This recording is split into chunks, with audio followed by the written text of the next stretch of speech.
இப்போ அந்த பகுதியில் தனியார் பேருந்துகளுடைய ஆதிக்கம் அதிகமாக இருந்ததுன்னு சொல்கிறீங்க இல்லையா? எம்ஆர்சியா? நான் என்ன கேட்க வரேன்னா, அது ஏதாவது ஒரு கட்சிக்காரங்களுடையதா, ஒரு தலைவர்களுடையதா, ஒரு வேட்பாளருடையதா, அவங்களுடைய ஆதிக்கத்தினால இந்த விஷயம் நடந்துச்சா அப்படின்றத தெரிஞ்சுக்கிறதுக்காக நான் கேட்குறேன். இப்போ இந்த கேள்விக்கு நான் பதில் சொல்கிறேன்ற பேரில், இப்போது இந்த தமிழக அரசு முதல் கையெழுத்து ஒன்று போட்டுச்சு தெரியுங்களா? இப்போ ஸ்டாலின் அவர்கள் முதலமைச்சரானவனே முதல் கையெழுத்து என்ன போட்டார்னா, மகளிருக்கான இலவச பேருந்து கைது போட்டாருங்களா? முதல் கையெழுத்து அதுதான். இப்போ அந்த மகளிருக்கான இலவச பேருந்து பின்னாடி இருக்கக்கூடிய அரசியல் சூழ்ச்சி, அரசியல் சந்திரம், அதுக்கும் இப்போ நீங்கள் கேட்ட கேள்விக்கும் நான் பதில் சொல்லிடுறேன். ரெண்டுத்துக்குமே ஒரே பதில் தான், ஒன்றும் இல்லை. அவரை ஏன் வந்து மகளிருக்கான இலவச பேருந்து கொடுத்தாருன்னு நீங்கள் நினைக்கிறீங்க? மகளிர்லாம் இலவசமாக போகணும்னா கிடையாது. மகளிருக்கான இலவச பேருந்து நீங்கள் கொடுத்துட்டீங்கன்னா அப்போ அந்த பர்டிகுலர் பஸ்ஸில் வர வேண்டிய வருமானன்றது கம்மியாகும்.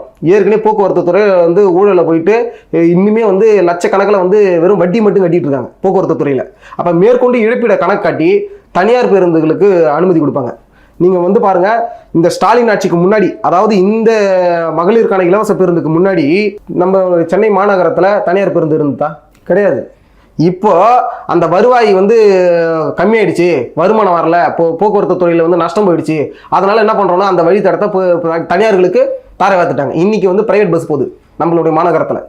அதே போல் எங்கள் பகுதியில் இன்னைக்கு இருந்த மாதிரி அன்றைக்கே ஓப்பன் பண்ணிட்டாங்க, தனியாருக்கு தாரை வாத்துட்டாங்க. இந்த வழித்தடத்தை தனியாருக்கு தாரை வாத்துட்டாங்க. ஒவ்வொரு இடங்கள்லையும் அரசு பேருந்துகளும் நிற்காமது, ஒன்று திண்டிவனத்தில் எடுத்தாலும் நேராக பாண்டிச்சேரியில் தான் போவோம். இடையில கிட்டத்தட்ட வந்து 23 ஸ்டாப் இருக்குது. அந்த 23 ஸ்டாப்புமே அரசு பேருந்து யாருமே வந்து நிறுத்தி ஏற்றிட்டு போக மாட்டாங்க. அதுக்கு தான் தனியார் பேருந்து. அந்த தனியார் பேருந்து வச்சிருக்கவங்க யாரு?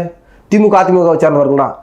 இது முன்னாள் கவுன்சிலர், இன்னாள் கவுன்சிலர், இல்லை நாளைக்கு கவுன்சிலர் ஆக போகிறவர் இன்னைக்கு அதில் ஒரு பஸ்ஸை விட்டு அதில் வருமானத்தை பார்த்துக்கிட்டு இன்னைக்கு வந்துடுச்சுங்க.